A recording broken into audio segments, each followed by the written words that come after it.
You're listening to the TWOBUCKS podcast, the podcast for outdoor entrepreneurs. Little by little, I was getting the sense of my time isn't my time. Just kept feeling this pull to the outdoors and wanting to do something in the outdoor space.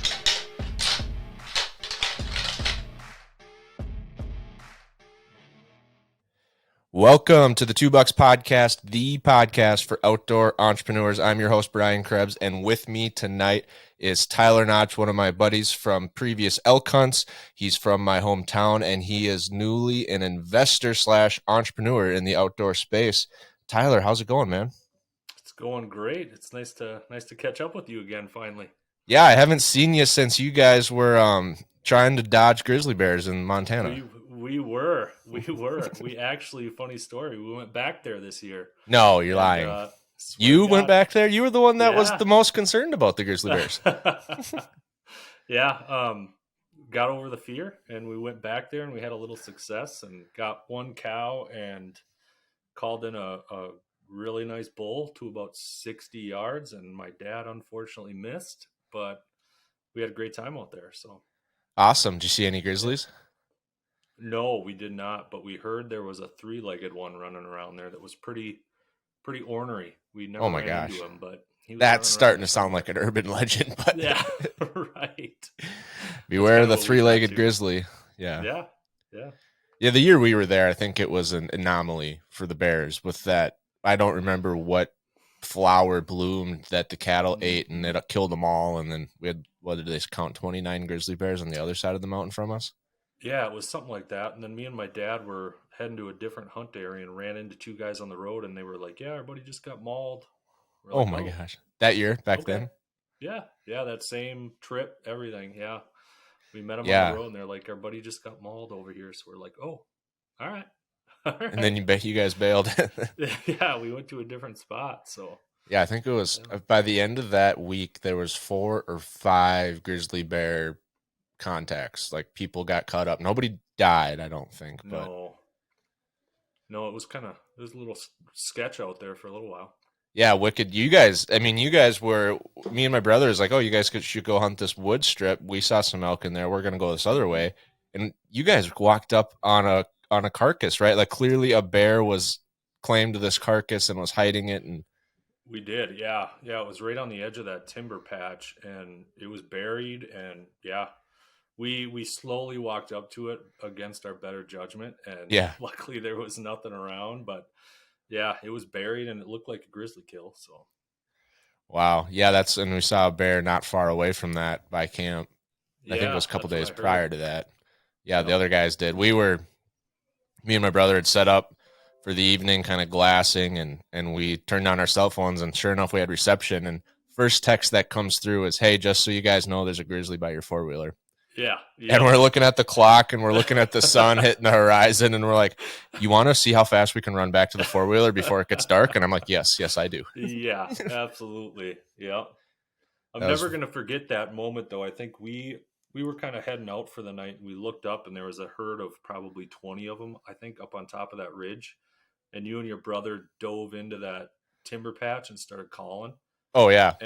And I can't remember if your brother told me that you guys saw it or not, but there was a big 6x6 that came storming from the top of the ridge all the way down to you guys and was like presenting out in front of you. It was crazy. It was pretty cool. Yeah, I think we had an encounter with that same bull the first, half day, and we didn't get my brother got a shot, but when he pinched his release off, shot this arrow, the elk just, like, on his own took off. Like, he was going to go chase down a cow, and his arrow it went right where he wanted it to. The elk just was 10 yards out by then. I mean, it was like a 50-yard shot, and then it was crazy how fast that bull left town. Yeah, and then that was 3-4 days later. And I remember, that was why you train, because we're up against last light. We're going up this real steep face. We're trying to run up this face and call, and we're running from tree to tree to try to hide behind it. And yeah, I saw him. I saw that bull probably 150 yards out. Yeah, because it was pretty open, and he was looking down on us, and he had us kind of pinned in a bad way. We couldn't really move because there was no more trees. And I had a spike 20 yards. I mean, we could have shot them for 5 straight minutes, but didn't Dang shoot it. spikes that year. Yeah. Yeah, all in that So same cool. encounter. That was pretty crazy. And then then we walk out and you guys were like, yeah, we were just watching. It was just a great movie you guys were putting on. There was another bull that came screaming from behind you guys too, and he actually, because we were kind of like dead to rights out in the middle of this little, I don't know if it was a pasture or valley or what it was, but he actually came within probably 100 yards of us, and Yeah. just out in the middle of nowhere, bugling his head off. Yeah, it's weird how many times we've encountered elk in that spot where you would be like, there's never going to be an elk across this dead open valley. And sure enough, every year we see, almost every day we see an elk in there somewhere, little raghorn running around. That's such a great area down there, though. You know, there's elk everywhere down there. So, except for the bears. yeah. If you can get past that, you can do pretty well. Yeah. So what, I mean, you went in and you invested in a standing business, right? It's been open for years, the Alexandria Shooting Park. And I've shot many clay pigeons out there, and I've missed many clay pigeons out there. But it's been around for a while, and apparently there was an opportunity to go in on it with some partners and invest in that and become the owners of it for this upcoming year and hopefully many seasons afterwards. How did that all shake out? I mean, how did you just get a call one day and say, hey, do you want to buy this? Not quite. It was somewhat similar to that, but not quite. So to make a longer story short, I'm one of my best friends for probably the past 10-ish years has been Garrett Streitz, the owner of Alex Pro Firearms. Okay. Me and him have always kind of talked about teaming up on something at some point. Obviously, he's kind of on the rifle side. I'm a big archery guy, so we never could kind of find something that was a niche that kind of fit both of us, but we always had it in the back of our mind that we wanted to work together at some point. And then I play basketball. I haven't played in a while, but I play basketball in the mornings in Alexandria with a group of guys. We do it about 3 times a week. And Steve Gould actually happens to go there. And I ran into him one morning.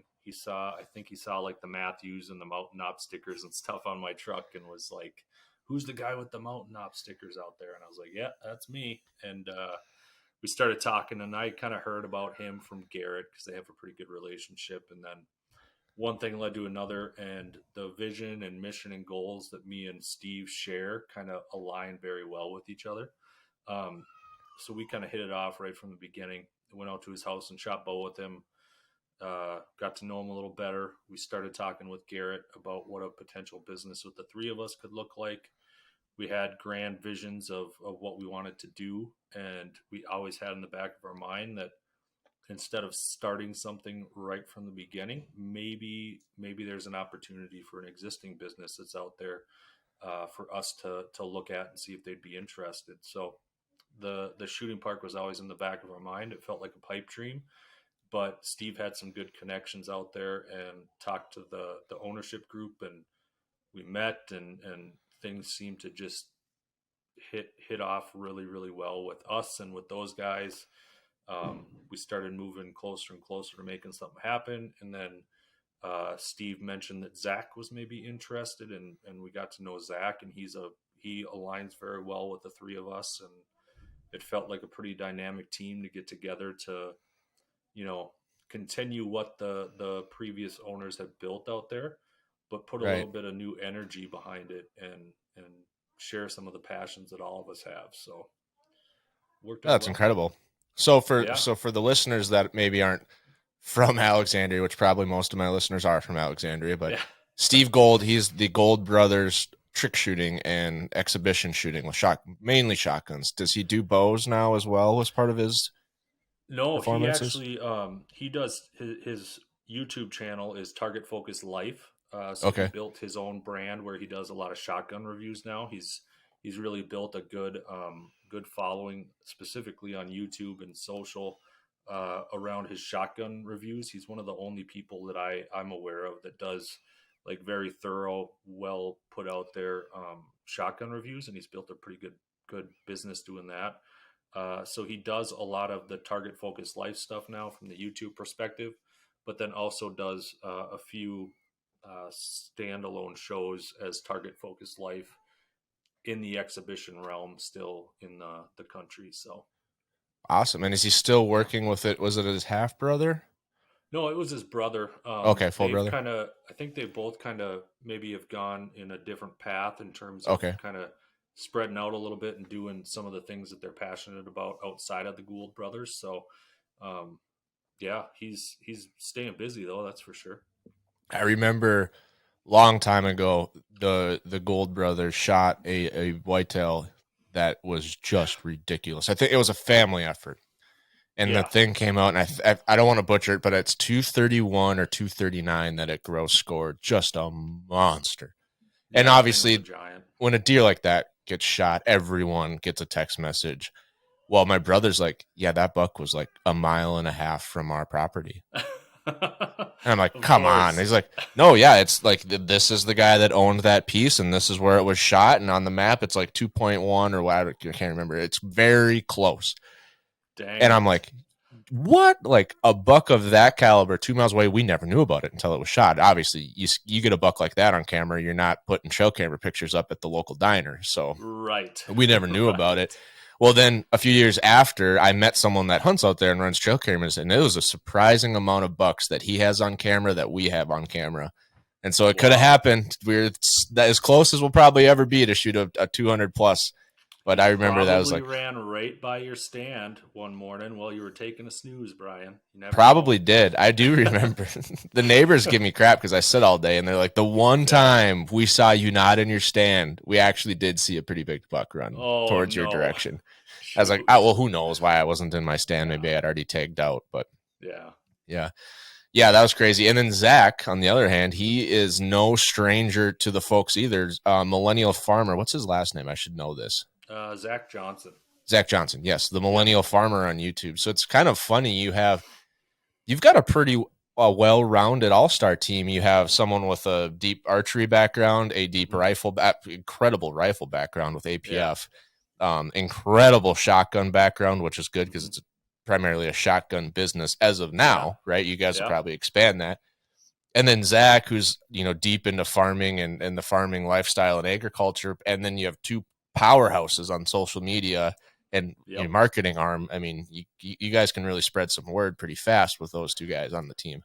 Oh, for sure. And that's kind of what's so exciting about it is that we all kind of bring different elements to the team that really help play off of each other well, that I think will help us grow, in the short term, but also long term help us immensely with what we want to do. So awesome. So this is January, this will air this coming Tuesday. And so we're about 3 to 4 months from when things start to pick up out there. Is the plan, at a baseline, business as usual, all the things that we pretty much do, we're going to keep doing, and then we'll build from there? Yeah, for sure. So we don't do much out there in the winter. So we have Steve being the GM right now for us for about the first 6 months to get a feel for how the business operates and how it runs. And get a good handle on things, work on, some of the events that we have out there, like the Minnesota State High School trap shoot and some of those things.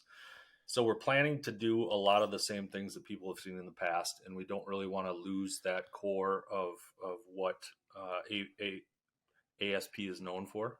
So what we want to do on top of that is really blend all the different passions that we bring to the table into one multifaceted, like shooting community is kind of how we want to look at it. So we want to have archery, we want to have rifle, we want to have different shotgun. We don't want to just have trap. We want to do 5-stand. We want to do sporting clays. We want to have a pistol range. So we want to be able to do all those things and have just one specific destination that people can come to and have it be right here in Alexandria. So that's awesome. I mean, it's in a great location. I mean, Alexandria, it's central Minnesota. You have a lot of folks living in those, Douglas, Todd, Stearns counties, and there's not a lot of other options. I mean, for example, when it's like, for me, when I'm delinquent on sighting in my shotgun for deer season, and then I get into that window where you're not supposed to do any range shooting on your own property because it's like the 9 days before season. I gotta really look for an open public range and to go to, and they're not good ones by any means. Right. And then, same on the archery side, there's a couple shops around, but the two that strike my mind, one's an hour away. Mm-hmm.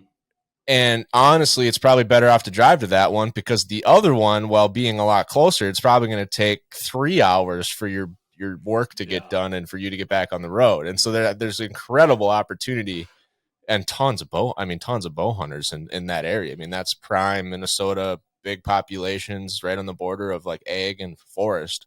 Mm-hmm. You could be the marketing guy for us out there, ASP. You're spewing all the knowledge that we like to share. So, well, I've thought about it. I've had many frustrating bow trips to the bow shop. I'm like, man, why isn't there just a freaking bow shop in town? Why am I I'm sitting here twiddling my thumbs waiting for my bow because I'm 14th in line. So I just to touch on that a little bit, with my passion around archery, I've bought my own equipment to do my own archery shop and stuff out of my house. So I do a lot of that out of my house. And just to drop a little nugget, I don't want to overpromise and underdeliver, but one of the plans to have out at the shooting park is, a bow press, an arrow saw, some of those things that will allow people that don't have the means to do that at their own home to be able to do that out at the shooting park. So that's something that we hope to bring sooner rather than later. So it would probably coincide with us doing, the outdoor range, and then we would love to potentially have an indoor range out there for archery as well to keep it open all year for people. So just a little nugget for you to maybe look forward to when you make it back to Alec and you need to do some bow work. So yeah, just because typically your average bow hunter, he's probably not putting his bow into a vise too many times. He usually gets it set up and he's like, I don't touch it. Unless I get a new string or something breaks, I ain't touching it. It's shooting good. Now, if you're at that next level, obviously, you're probably always putting your bow in a vise and tweaking and tuning. Yep. But that arrow cutter, man, it makes its own gravy, because there is no other option. Like you're like, I got to cut 12 arrows. Am I going to spend $200 on an arrow cutter? And do you want to drive an hour to go have 12 arrows cut? Probably not. Or do right. you want to go exactly. wait 3 hours to have 12 arrows cut? Probably not. So yeah, no kidding. Yeah. So if you're ordering blanks, and I like to order that. I like to do stuff myself. I'm doing my own fletchings now, but it's that arrow cutter, man. That's the one that always gets you. Yep, so that's exciting. Absolutely. Yeah. So on top of that, I mean, obviously from the shotgun perspective, there's going to be a lot of things we'll bring for the shotgun enthusiasts out there too. I mentioned sporting clays and 5-stand and some of those things. So we'll be introducing some of that. And then we'll try to do some things at some point. We'll get some retail out there from a shotgun perspective, most likely too. Yeah. Which would mean ammo and potentially some shotguns and just some of the things to be able to do some of that same work on your shotgun on your own as well. So that would be more so through like APF and their licenses to just have like a satellite APF storefront out there. Yeah, we're looking at a lot of different options. So there is a little pro shop in there now where they sell some stuff. So we have kind of a foundation to be able to do some of that. But if we grow it to a bigger scale, which is what we want to do down the road, then some of those conversations would have to be had about how we want to, potentially do that and bring it to the community. So, yeah. I don't know if you know this or not, but I used to be on the payroll out there. Well, why are you doing podcasts? Why don't you just come back on the payroll? Well, you're going to find out shortly that being seasonal hired hands is not the ticket to wealth. Yep. So no, I made some pretty good money working the state shoot. I did it with, ironically, I signed up. I worked all the time. I worked the full season. And I should have just traded my wages for trap rounds, because I spent probably twice as much on shooting. I used to shoot a lot out there. Yeah. And it turns out, I signed up for the state shoot. Obviously, if you're a normal employee, you have to work it. But then they bring in a ton of other people. And it turns out like a girl that I had a crush with back then worked it. And like a bunch of my friends were like just showed up on day one of the state shoots. It was a blast working all week, and then having those giant bonfires at the end of the day, each day, burning up all the cardboard and just sitting back. And obviously then we're like 15. So drinking a cold Mountain Dew. Yeah, it was a great week. Yeah, that's awesome. Now my nephews are working out there. Well, we'll have to get you back out there here one of these days. I don't know if I'll be working. I'll be announcing. I'll do the announcing for it. All right, that'll work. That'll work. I'll do the announcing. So I'll still trade my wages for rounds. Yeah, there you go. Perfect. So that's exciting. So Steve's doing the GM. Are any of the, you don't have to name names, but are some of the kind of the day-to-day management teams staying on board? Yeah, absolutely. We didn't want to change anything like that, coming into it fresh. We really want to get a good view of how the business operates currently and be able to, adapt as we need to as things progress throughout the years here. But yeah, we didn't want to specifically this first year, we didn't want to come in and, rumble anything. So we kind of are taking it as it is and trying to do our best by staying present, but also look into the future. So yes, that's a good, don't bite off more than you can chew. And obviously buying a business of that scale is already a pretty big bite. Yeah, absolutely. Is it still the biggest trap range in the state of Minnesota? Yeah. As far as we know, it's definitely got the largest shoot, not only in the state of Minnesota, but as far as we know in the country, with that Minnesota State High School League shoot. So that one brings in about 9,000 shooters and about 25,000 people to the Alexandria area over a course of 9 days. So that's a pretty big event, and you would probably be surprised, Brian, by the amount of people that do not even know that shooting range exists on southern Alexandria. Even when you can see it from across the interstate. Yes. People are like, what is that place? I can hear it from my parents' house. I can hear it from work too. Well, my parents live right next to your work, so yeah, they do. Yeah. They do.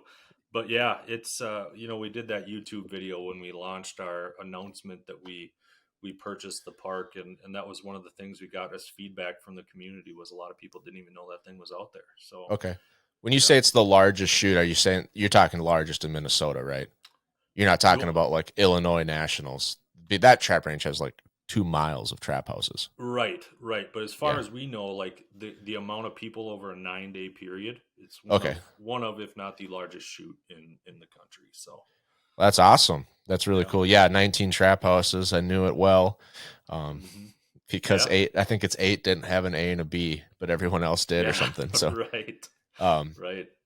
Yeah, no, that was really fun working out there and great way to spend summer. Plus I live like literally I can almost see my house from. Yeah, you could just shoot the traps from your house pretty much. So maybe.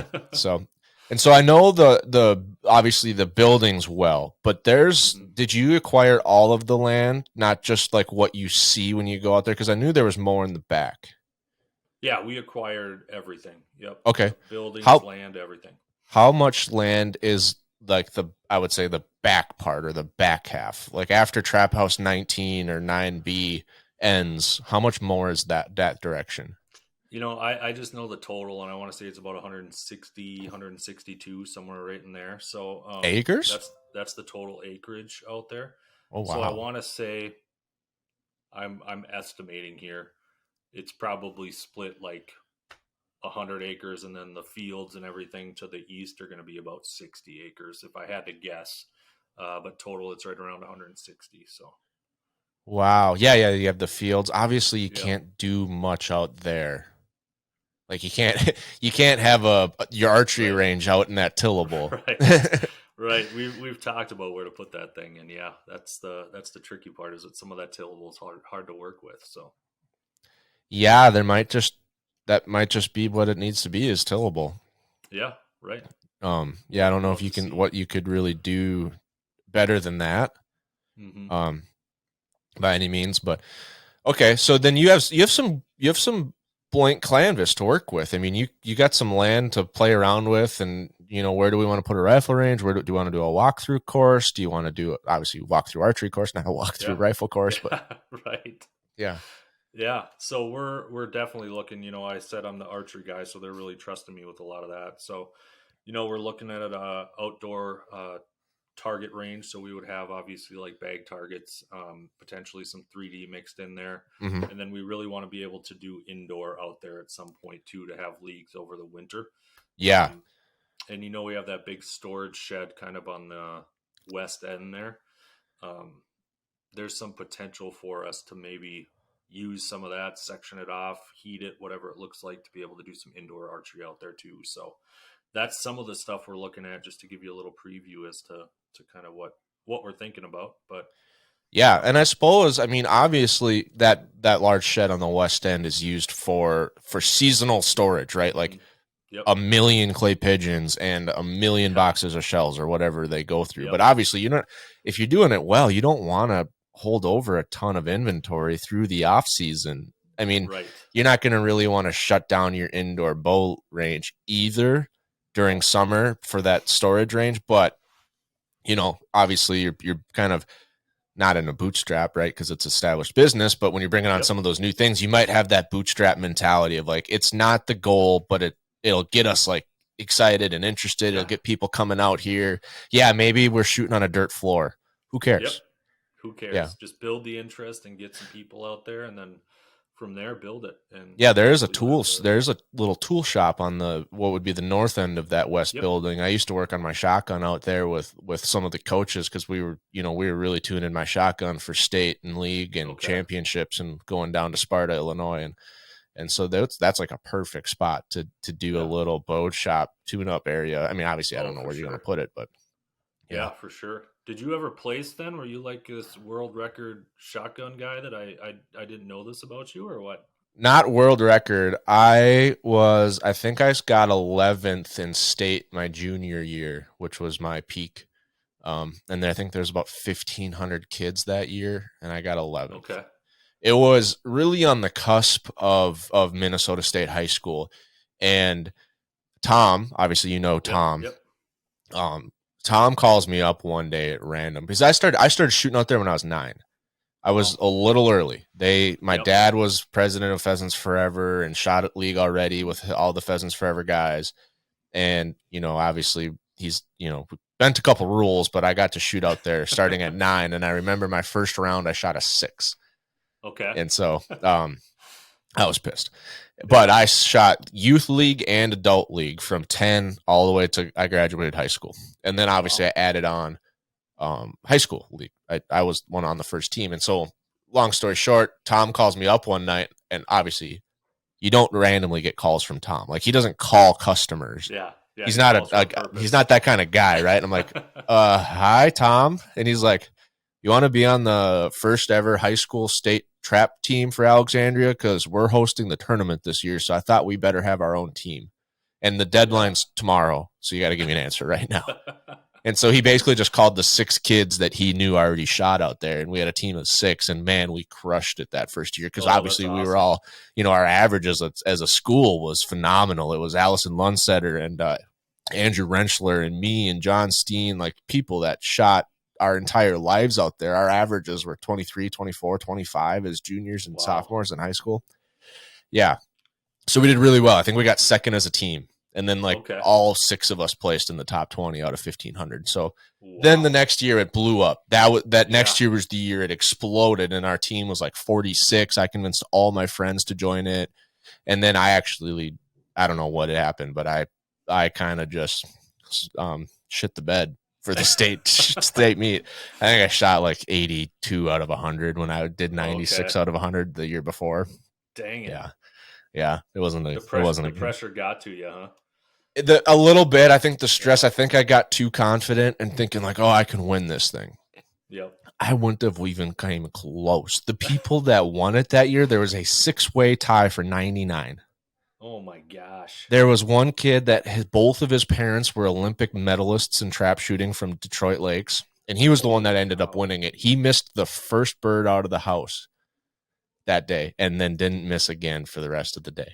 Oh my gosh. I bet that first one ate at him though for it was like a torrential rainstorm. And so everyone's trying to wear like, their Gore-Tex suits and bibs, and it wasn't working for me. And then I, trap shooting, once something falls out of whack and you start getting frustrated, you might as well quit. The whole thing's done. Well, that's what was happening. My hood was getting messed up, and it was wet and raining and cold. And eventually my brother's like, just go out there and shoot in your t-shirt and shorts like you always do. You'll be done in 30 minutes, and then we'll go home and change clothes. And so I was the only kid out there. I just shot in my t-shirt and shorts. And that was like, I think where a majority of my 82 birds came from were those second 2 rounds in that downpour. And I was just sopping wet. And then, we went and changed clothes after that. And, but that one kid for life out of that. So that's good. That one guy, he was phenomenal. Yeah, that's crazy. He was phenomenal. But so I did do a lot of shooting. I went to Sparta for nationals once as a part of the Scholastic program, just more so to experience it. Rather than to compete. And man, that was a show. Was it? Oh yeah. I can't remember. 2 miles might be exaggerating. Maybe it's a mile. I remember it was in like integer level of miles of solid trap houses. I think you're right with 2 miles because I've heard about it, and I think you're close if you're not on it. So you'll probably be there now that you're on the inner circle of the trap shooting elite. You never know. That'll be the next range you buy. Yeah, we'll just start buying them across the country. Yeah, have a monopoly, get fired down by the SEC. So when a lot of people, and like I'll back up, and when I started my Bull Elk Beard Oil business, I started with like $300 and a lot of YouTube University classes. Yep. Right. And pretty much anybody can do that. Obviously, everyone's in their own position. Maybe not like right now you have spare $300, but most people can bootstrap something on the side, whether it's like, I have a buddy right now that's trying to start a custom fishing rod business. He's going to, make custom made fishing rods. And so, he has to buy a little wood turner and a little bit of thread and epoxy and a couple rod blinks. Okay. You got a little investment there. But what you